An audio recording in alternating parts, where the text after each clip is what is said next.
नमस्कार, ANN news के खास प्रोग्राम बेबाक बोल में आपका स्वागत है। मेरा नाम है विपिन बेबाक। देश में राजनीतिक सरगर्मियां जबरदस्त बढ़ी हुई हैं। सभी पार्टी अपनी अपनी जीत के प्रयास लगा रही हैं, तो वहीं राजनीतिक पार्टियों के नेताओं की बयानबाजी भी जनता में कौतूहल का विषय बनी हुई है। लेकिन इसी बीच एक सवाल यह बनता है कि अपने राजनीतिक स्वार्थ के लिए क्या नेताओं को सांप्रदायिक सौहार्द बिगाड़ने वाले नारों का सहारा लेना चाहिए? क्या जनता में काटने, तोड़ने, फाड़ने, बांटने जैसे नारों का प्रयोग करना चाहिए? वहीं कुछ लोगों का यह मानना है कि विकास के नारों पर भी चुनाव हो सकता है और होना चाहिए।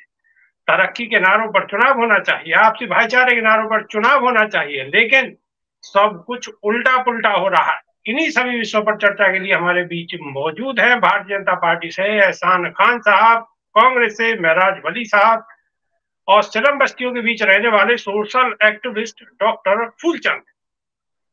स्वागत है आपका। तो सबसे पहले खान साहब सुन पा रहे हैं? जी, आवाज आ रही है। खान साहब, जी, आवाज खान साहब, तोड़ने फाड़ने और इनकी जरूरत क्या है? आखिर ऐसे नारों की जरूरत क्या है? बहुत बहुत धन्यवाद। कटेंगे तो कटेंगे। नहीं, एक फिल्म का गाना मुझे याद आता है, अपने लिए जिए तो क्या जिए, तू जी ए दिल जमाने के लिए। तो भाजपा अपने लिए कभी जीती नहीं है, वो समाज के लिए जीती है। और अंतिम व्यक्ति का, जो पंक्ति में खड़ा व्यक्ति है, जो गरीब है, उसके लिए जीती है। रही बात आपने बोला कि ना कटेंगे ना बटेंगे, नारे की जरूरत क्या थी? ये नारे की जरूरत इसलिए थी कि अगर 1947 में हम ना बढ़ते और ना कटते, ये नरसंहार, दुनिया का इतना बड़ा नरसंहार कांग्रेस के अपने लालच ने और जिन्ना के स्वार्थ के लिए हिंदू मुस्लिम सिख ईसाई को जो काटा था, वो तंज अभी तक हमारे दिल में है। इसलिए कहा है हमारे योगी जी ने, और इसलिए कहा है हमारे मोहन भागवत जी ने कि हम तो सर बहुत अगर लेट याद आई मुझे सर, नहीं लेट याद बाद में मैं बता रहे हैं, मैं बता रहा हूँ आपको, मैं बता रहा हूँ आपको, अपने वहां आन दो। हम शुरुआत करेंगे 47 से कि ना हम बढ़ते ना हम कटते। ऐसे ही हम कश्मीर में ना हम बढ़ते ना हम कटते, और ऐसे ही पड़ोसी मुल्कों में जो हिंदुओं को जो अत्याचार हो रहा है, ये उस परिप्रेक्ष्य में कहा है कि हम एक रहें, सभी जाति धर्म। इसमें किसी जाति के लिए नहीं कहा कि तुम एक रहो तुम अलग हो जाओ। ये कहा गया है कि हम सब एक रहकर इस देश की अस्मिता, इस देश के स्वार्थ को और इसको सशक्त बनाने के लिए हम सब एकजुट होकर, जो हमारी ताकत है, पड़ोसी मुल्क जो हमें परेशान कभी कभी आंख दिखाते हैं, कभी कभी हमारे हिंदुओं पर अत्याचार करते हैं, उससे बचने के लिए हमें एक होना होगा। और देश की ताकत बढ़ाने के लिए, मजबूती के लेने के लिए हम सब एक रहेंगे तो नेक रहेंगे। इसमें बुराई की चीज की है? क्या बात की बात की आपत्ति है कांग्रेस को, या क्या आपत्ति है सपा को, या क्या आपत्ति है गठबंधन को? कोई आपत्ति नहीं होती है। ऊपर ही दोष लगा रहे हैं। बिना कांग्रेस बांटते हैं ना करती, बटेंगे तो कटेंगे कह रहे हैं इनके नेता, बड़े बड़े नेता, बहुत बड़े बड़े नेता, लेकिन अब कांग्रेस पे ही निशाना साध रहे। जी महराज बेटी, देखिए एहसान साहब बहुत कोशिश कर रहे हैं कि वो भारतीय जनता पार्टी की तरफ से अच्छी अच्छी बातें रखें, ताकि शायद उनको भारतीय जनता पार्टी में कहीं कुछ मिल पाए।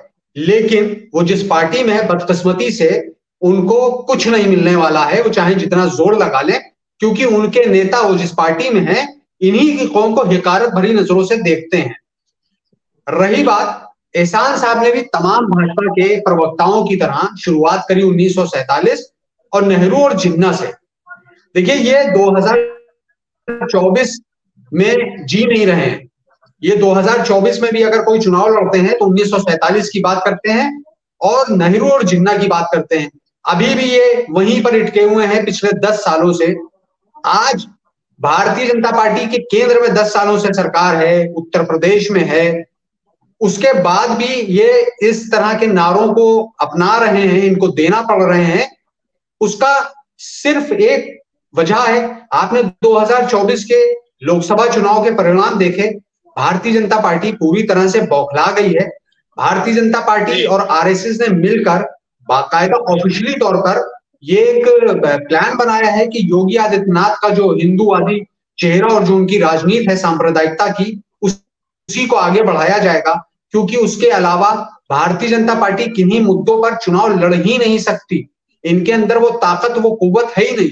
अभी भाजपा के प्रवक्ता पड़ोसी मुल्कों का नाम ले रहे थे, तो भाई साहब पड़ोसी मुल्क हमारा नेपाल, वो अपनी मुद्रा पे हमारे देश के उन क्षेत्रों को छाप रहा है जिसपे होल्ड वो दिखा रहा है कि ये हमारे हैं।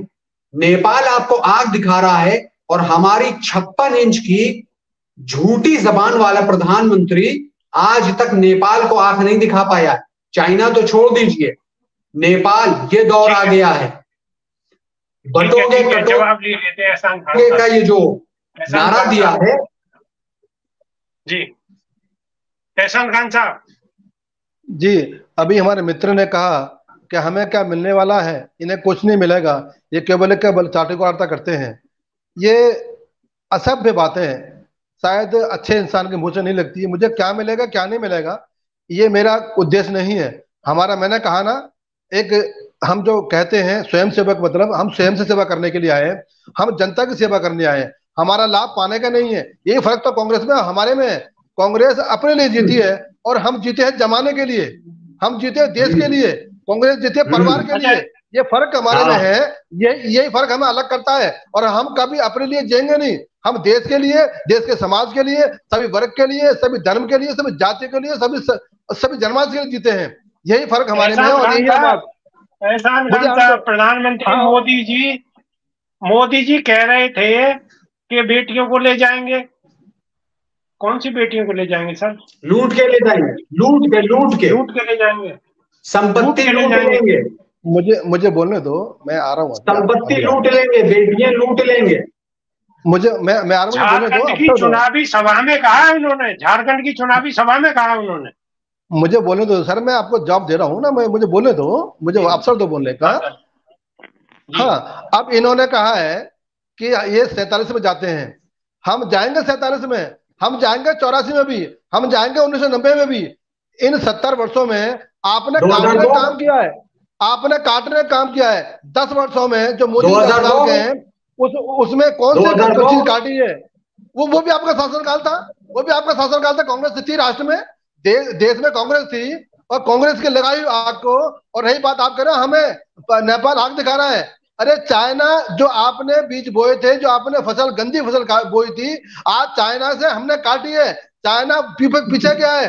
आप क्या बात कर रहे हो? जो नेहरू ने, जो इंदिरा जी ने, जो राजीव गांधी जी ने जो गंदी फसल बोई थी चाइना बॉर्डर पर, आज 56 इंच की सेना ने उसे पीछे कर दिया है। ये नहीं दिखता है आपको?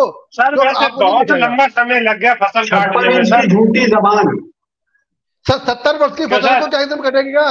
70 वर्ष की फसल क्या एकदम कटेगी क्या? 10 वर्षों में काटा है ना।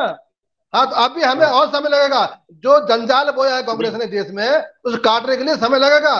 2047 तक इस राष्ट्र को विकसित राष्ट्र बनाना है और कांग्रेस को पाकिस्तान भेजना है।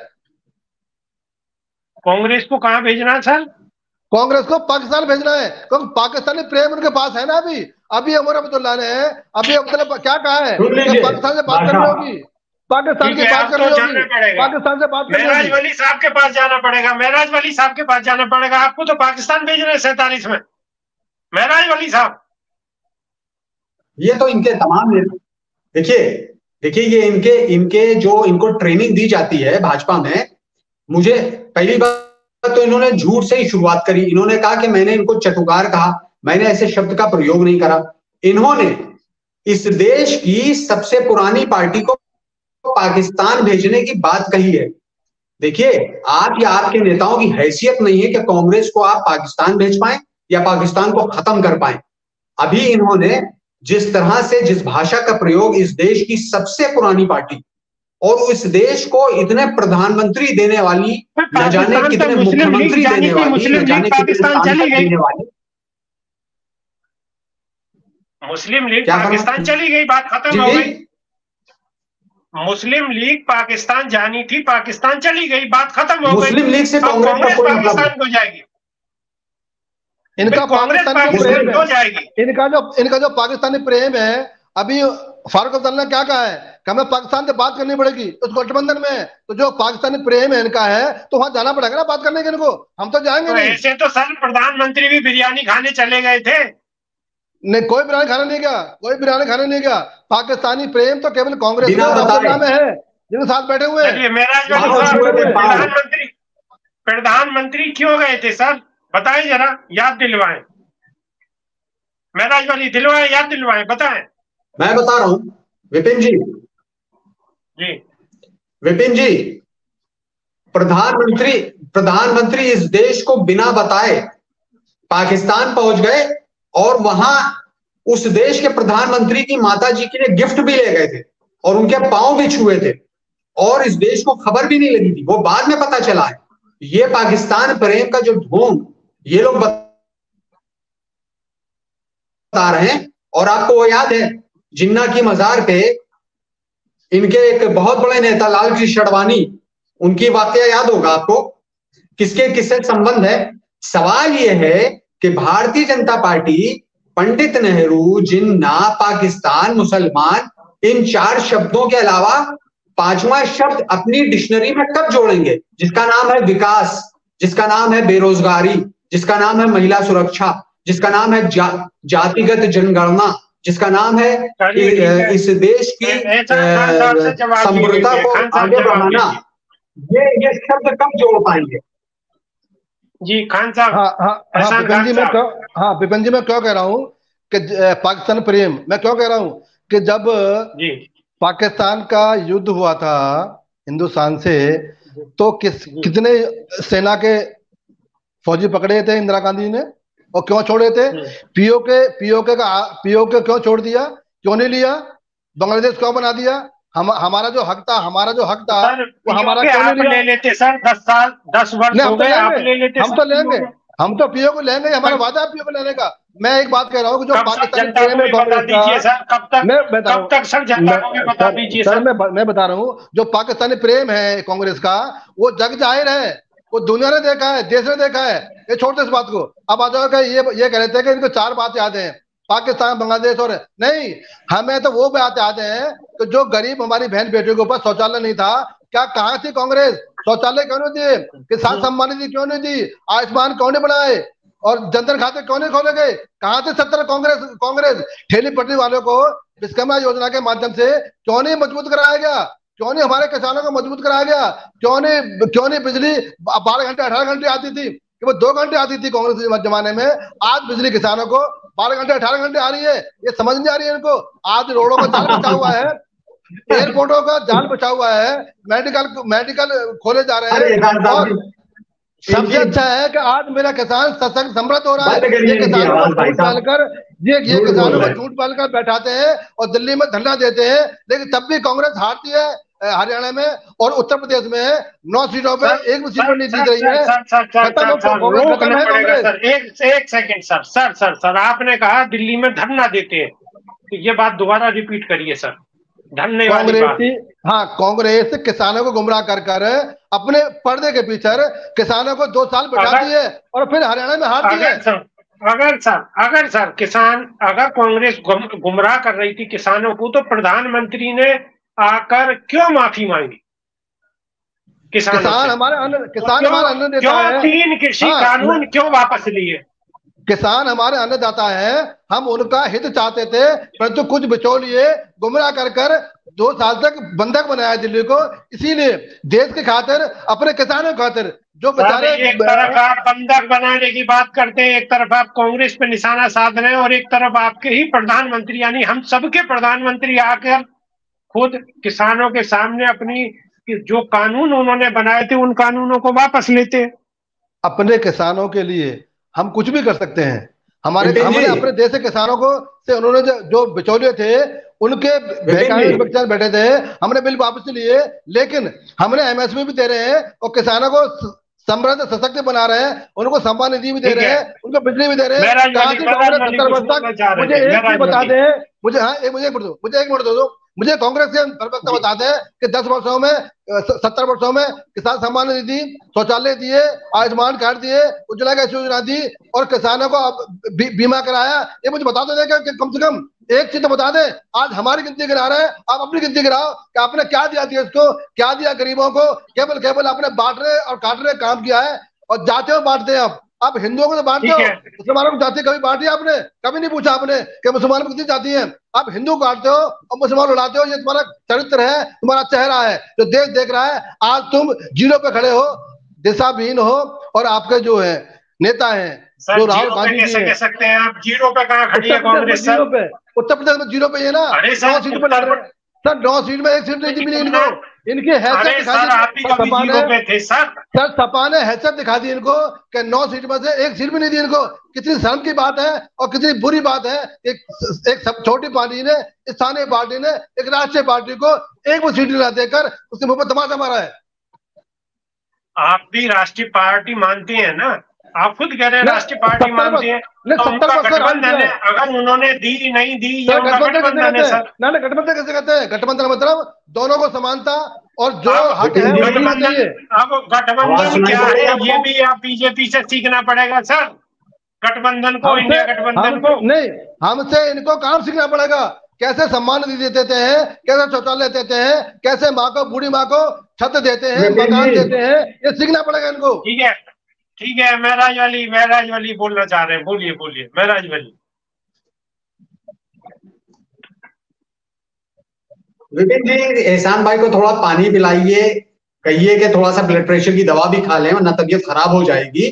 हम मान रहे हैं कि वो बहुत कोशिश कर रहे हैं, लेकिन भाजपा में यकीन मानिए एहसान साहब, आपको कुछ नहीं मिलेगा, क्योंकि आप चाहे जितनी कोशिश कर लें आपको कुछ मिलने वाला नहीं है। इसलिए ज्यादा मेहनत मत करिए। मिलने की इच्छा नहीं है। बात इन्होंने करी कि कांग्रेस ने सुन लीजिए काम करने आई है, भाजपा सेवा करने आई है, भाजपा लेने नहीं आई। आप लूटने आए थे देश को, अब वक्त चला गया है।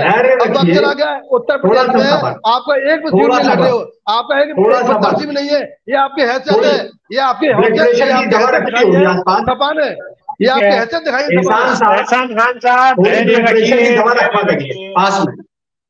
चलिए बोलिए, ठीक है महराज वाली बोलिए। एहसान साहब थोड़ा सब्र रखिए और थोड़ा ब्लड प्रेशर की दवा रखा करिए पास में। इन्होंने कहा कि कांग्रेस ने क्या दिया। ठीक है, शायद ठीक है खान साहब, शायद महराज वली साहब हमारे बीच से कट गए हैं, शायद उनका नेटवर्क में कोई प्रॉब्लम है। तो खान साहब, आपने ये बात नहीं बताई, एक चीज आप छुपा गए, बातों में आपने घुमा दिया कि प्रधानमंत्री मोदी जी ने जो बेटी वाली बात कही है वो आखिर क्यों कही और किस संदर्भ में कही है, थोड़ा सा उस पर फोकस करिए। हमारे नेता हैं और जो कहते हैं वो सच कहते हैं, क्योंकि झारखंड की जो स्थिति है, जो बॉर्डर के इलाके हैं, जिस तरह की वहां पे डेमोक्रेसी चेंज हो रही है, वो देश के लिए खतरनाक है, वो हम सबके लिए खतरनाक है। तो कहीं ना कहीं उसको बचाने के लिए, उसको करने के लिए हम अपने बच्चों को सुरक्षा देंगे, क्योंकि जो लोग वहां पे पनप रहे हैं और जिस तरह की मानसिकता पनप रही है, कांग्रेस पनपा रही है, उससे हमें दूर रहना होगा। बेटी ले जाएंगे, उठा ले जाएंगे, वो किस संदर्भ में कहा है सर, उस पर थोड़ा सा बताइए। देखो, हम सुरक्षा करना हमारी जिम्मेदारी है, हम सुरक्षित रहेंगे। हमारे बीच में आए दिन क्या क्या होते रहते हैं, जहां पे भाजपा की सरकार नहीं है वहां पे कैसे कैसे लोग हैं और क्या क्या कर रहे हैं, आपको बीजेपी को पता है। सर बात ये है कि आखिर बेटी कौन छीन रहा सर, वो उस पर फोकस करिए सर, बेटी कौन छीन रहा, हम बताएं विपिन भाई, छीनने वाले कौन है? महराज वाली एक सवाल का जवाब ले लें, 1 सेकंड रुकिए सर, खान साहब जवाब देंगे। बेटी कौन छीन रहा है सर? जब सरकारें अराजकता फैलाएंगी, अभी बंगाल में क्या हो रहा है, आए दिन मारकाट बहनों की बेटियों की लूट जाती है, डॉक्टर सेफ नहीं है। तो ये सरकार की जो सरकार चल रही है, कांग्रेस की या गठबंधन की या ममता की, वो ऐसी सरकार है जहाँ बेटी सुरक्षित नहीं है। तो कम से कम सरकार ऐसी आए जो बेटी की रक्षा करे और बेटी की इज्जत करे। ये वो सरकार है कांग्रेस की और गठबंधन की जो चल रही है, वहां पे कोई महबूज नहीं है, चाहे बंगाल हो चाहे झारखंड हो। उत्तर प्रदेश। सर ऐसा तो है नहीं कि और दूसरे प्रदेशों में कोई ऐसी इस प्रकार की घटना नहीं होती, ये घटनाएं तो होती हैं, सब जगह होती है, उत्तर प्रदेश के अंदर भी आपके सामने जग जाहिर है। नहीं, अगर उत्तर प्रदेश में होती है तो उसको अपराधियों को सजा मिलती है क्या? इन देशों में, चाहे इन प्रदेशों में, चाहे वो झारखंड हो, चाहे ममता का प्रदेश हो, वहाँ पर क्या हाल हो रहा है? वहाँ पर क्या हाल हो रहा है? वहाँ पर सर नहीं, सरकार उत्तर अलग प्रदेश है, का नहीं कानून कानून अलग एक है, है, नहीं झारखंड का कानून एक अलग है, है, सरकार अलग बंगाल है। का अलग है। नहीं, तो सर सरकार चाहे कानून अपना काम करेगा चाहे, सर। नहीं सरकार चाहे तो कुछ भी कर सकती है, सरकार ना चाहे तो कुछ भी नहीं हो सकता। ये जो सरकारें जो है, ये मतलब अपनी इच्छा सरकार पूर्ण करने कानून के से लिए, ऊपर है, आप ये कहना चाह रहे हैं? सरकार कानून से नहीं ऊपर है? नहीं, सरकार जो कांग्रेस सरकार है वो तो कानून से ऊपर मानती है अपने आपको। हम तो सेवा करने आए हैं, हमारे लिए तो कानून सर्व माथे पे है। हम कानून का इज्जत करते हैं, एहतराम करते हैं। पर जब कांग्रेस ने कभी कानून को माना ही नहीं, अभी चलिए, आपातकाल लगा दिया। नहीं, महराजगंज से ओके एक मिनट ओके ओके, एक मिनट रुको। ठीक है। हाँ जी, स्वर्गीय इंदिरा गांधी जी ने आपातकाल लगाया था, तो कौन से कानून को माना था? ये तो कानून मानते नहीं है। सिखों को मरवाया था, कौन से कानून माना था? आज ये नहीं पता कि कितने सिक्के मारे गए दिल्ली में। डाटा नहीं मांग रहा, मैं मांगता हूँ कि सिखों को जो हमारे नरसंगा हुआ है, जो हमारे भाई मारे गए थे, कितने डाटा दिया है आपने? आज तक डाटा नहीं दिया, इनके पास कुछ है ही नहीं, क्योंकि ये तो कानून मानते नहीं है। ये तो केवल काटने बांटने की बात करते हैं और जातियों बांटने की बात करते हैं। केवल हिंदुओं को बांटेंगे और राज करेंगे। सर ठीक है, हो गया ना सर? हाँ ठीक है। अब महराज वली से हमारा संपर्क कट गया था। महराज वली, अब आप बोलिए, जवाब दीजिए। आपने सुन भी लिया होगा एहसान खान साहब को, अब जरा विस्तार से जवाब दे दीजिए। पूरा एहसान साहब का पूरा व्हाट्सएप यूनिवर्सिटी का ज्ञान जो भाजपा आईटी सेल ने इनको बताया है, वो पूरा इन्होंने यहाँ के पिरो दिया है, उगल दिया है। लगातार बोलते जा रहे हैं कहाँ क्या बोलना है, देश बोलना है, प्रदेश बोलना है, सिर्फ बोलना है। नरेंद्र मोदी जी से इन्होंने अपने तमाम नेताओं से यही सीखा है। काटने बांटने की बात नरेंद्र मोदी कर रहे हैं बाकायदा झारखंड में। और एहसान साहब जो कह रहे थे कि बेटी बचाने के लिए, तो ब्रजभूषण से बेटी बचा लो, ब्रजभूषण से आप अपनी बेटी बचा लीजिए। कुलदीप सिंह सेंगर से उत्तर प्रदेश में बेटी बचाइए, किसानों की बेटियों को बचाइए अपने गृह राज्य मंत्री से। उत्तर प्रदेश, आप कह रहे हैं कि खाली उन प्रदेशों में बलात्कार या ऐसी घटनाएं हो रही हैं जहां गैर भाजपा की सरकार है। उत्तर प्रदेश में साहब जरा सा उठा के देख लीजिए सर्वे। और अब तो ये जो अभी बहराइच में दंगा हुआ, सब उड़ गया जो कानून व्यवस्था की दुहाइयां देते थे। विपिन जी, मैं आपको बताऊं कि खाली एक न्यूज का अखबार, खाली एक न्यूज़पेपर एक दिन का उठा के मैं आपको अगर कोट करके दिखा दूं तो आप पाएंगे कि सिर्फ उत्तर प्रदेश छोड़ दीजिए, सिर्फ उत्तर प्रदेश की राजधानी लखनऊ में 20 से ज्यादा घटनाएं हो रही हैं बलात्कार की, सिर्फ लखनऊ में रोज। सामूहिक बलात्कार, लड़की को किडनैप कर लिया ये। लेकिन मेरे बड़ी हैरत की बात है कि इतनी बेगैरती के साथ भारतीय जनता पार्टी के नेता कानून की दुहाई देते हैं नाक के नीचे। सिर्फ लखनऊ, जहां पूरा महकमा बैठा है, डीजीपी से लेके कमिश्नर से लेके पूरी कैबिनेट बैठी है, खाली लखनऊ में रोज 20 घटनाएं हो रही हैं सिर्फ महिला अपराध को लेकर। पूरे उत्तर प्रदेश को तो छोड़ दीजिए, लेकिन ये लोग कितनी सावगोई से झूठ बोलते हैं। और वो तो नरेंद्र मोदी जी का नारा है कि झूठ बोलो, बार बार झूठ बोलो।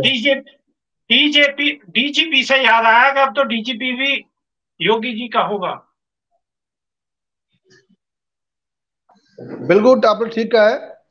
मुझे भी डीजीपी से बात याद आई। डीजीपी सरकार का ही होता है, किसका? सरकार से ऊपर थोड़ी है। पर डीजीपी जो लॉ एंड ऑर्डर है वो मुख्यमंत्री के तहत ही होता है। ठीक है, व्यवस्था अलग है, शासन प्रशासन दोनों मिलकर काम करते हैं। अभी एक बात कही इन्होंने, मेरे मित्र ने, लेकिन पहले स्वीकृति होती, केंद्र से स्वीकृति होती थी, लेकिन अब उत्तर प्रदेश सरकार ने ही फाइनल कर दिया। अच्छा राजा अच्छे आदमी को चुनने का अधिकार है। अच्छा राजा अच्छे अधिकारी को चुनने का अधिकार है जो व्यवस्था को बनाए रखे। अब ये इन्होंने बात की बहराइच की। बहराइच में दंगा करने की कोशिश, साजिश थी, नाकाम करी है योगी सरकार ने।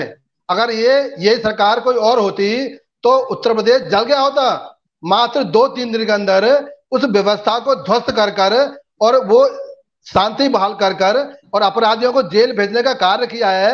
नहीं तो पश्चिम उत्तर प्रदेश में जो दंगे हुए थे, कांग्रेस भी उस समय सरकार में थी सेंटर में, और उत्तर प्रदेश में सपा सरकार थी।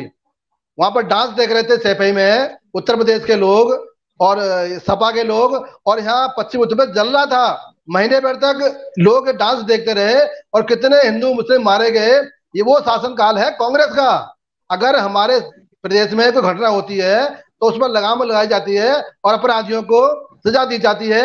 ये फर्क है हमारे शासन में और सपा और गठबंधन शासन में। इन्होंने तो केवल डांस देखने काम करते थे, हम तो लगाम लगाकर और उसको सजा देने का काम करते हैं। और बाबा जी का पेट्रोल खड़ा होता है। महराज वली साहब, एक दंगा बता दो उत्तर प्रदेश में, एक दंगा बता दो उत्तर प्रदेश में। कांग्रेस शासन में हर प्रदेशों में दंगे होते थे, हर प्रदेशों में दंगे होते थे और हिंदू मुस्लिम होते थे। अरे सर, अब भी हिंदू मुस्लिम ही हो रहा है सर। यूपी में भी हिंदू मुस्लिम हुआ है सर। एहसान साहब, ये कराने की साजिश थी, उसको नाकाम किया है। ये कराने की साजिश थी, उसको नाकाम किया है। ये हमारी सफलता है। और अगर इनकी सरकार होती तो आज पूरा उत्तर प्रदेश जल गया होता। ठीक है, ओके। आप सुनेंगे आप थोड़ी देर? देखिए, पहली बात तो इन्होंने खुद स्वीकार कर लिया। ठीक है महराज वली साहब, पहली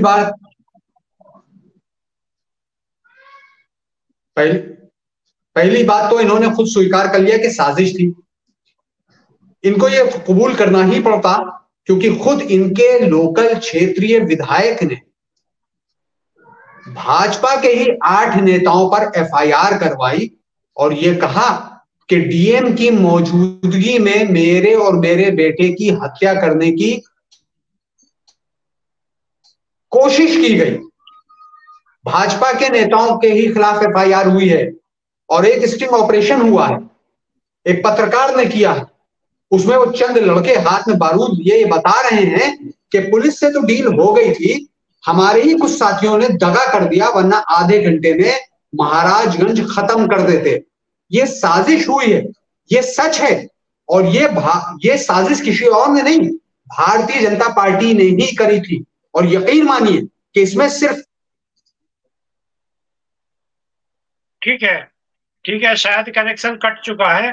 खान साहब, लास्ट सवाल, समय भी हमें इजाजत देगा क्योंकि वक्त शायद खत्म ही होने वाला है, लेकिन एक सवाल और लिए लेते हैं। जम्मू कश्मीर में विधानसभा में जय श्री राम के नारे लगे, जय श्री राम के नारे लगते रहे और कहीं ना कहीं जो कार्रवाई चल रही थी विधानसभा में वो बाधित हुई है। तो हमारा जो आज का ये विषय था, ये ऐसे नारों को लेकर था कि जिन नारों की शायद कोई आवश्यकता नहीं है, जो समाज में अप्रिय है, उनकी कोई आवश्यकता नहीं है। इन नारों को लेकर ही ये हमने आज चर्चा का विषय रखा हुआ था। तो जम्मू कश्मीर में विधानसभा के अंदर जब कार्रवाई चल रही थी, उस कार्रवाई में लगातार जय श्री राम के नारे चलते रहे और जो कार्रवाई है वो बाधित हुई। इस पे क्या कहना चाहेंगे सर? हाँ विपिन जी, बहुत दुख की बात है और शायद आपका जो कहना है वो कहीं ना कहीं हमें दुख देता है। क्या कोई व्यक्ति हिंदू समाज का कोई काम शुरू करेगा तो क्या आपका भगवान का नाम नहीं लेगा? मैं मुसलमान हूँ, मैं अल्लाह अकबर कहता हूँ, ये बिस्मिल्लाह पढ़ता हूँ, ये मेरा अधिकार है और उन हिंदुओं का भी अधिकार है।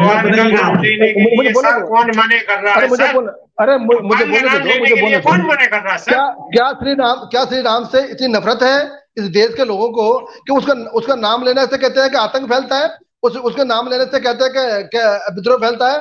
कैसी बातें करते हैं? काम शुरू नहीं हो रहा था, वहां पर काम रोकने के लिए जय श्री राम के नारे लगाए जा रहे थे। वहां काम इसलिए कह रहे थे, वो इसलिए कह रहे थे, वो नहीं वो इसलिए कह रहे थे कि शांत बैठो, नहीं शांत बैठो, भगवान का नाम लो, काम शुरू करो, भगवान का नाम लो, काम शुरू करो। ये तुम आपने सोचना ही करते हैं, ये कांग्रेस के चक्कर में आप भी ऐसी बातें कर रहे हो। भगवान का नाम लेने से शांति होती है। लीला और कोई कहे तो दंगल, आप जो कहे वही सही, बाकी भगवान का नाम, अल्लाह का नाम लेने से शांति आती है और काम की शुरुआत होती है। महराज वली साहब, क्या इतने दुखी?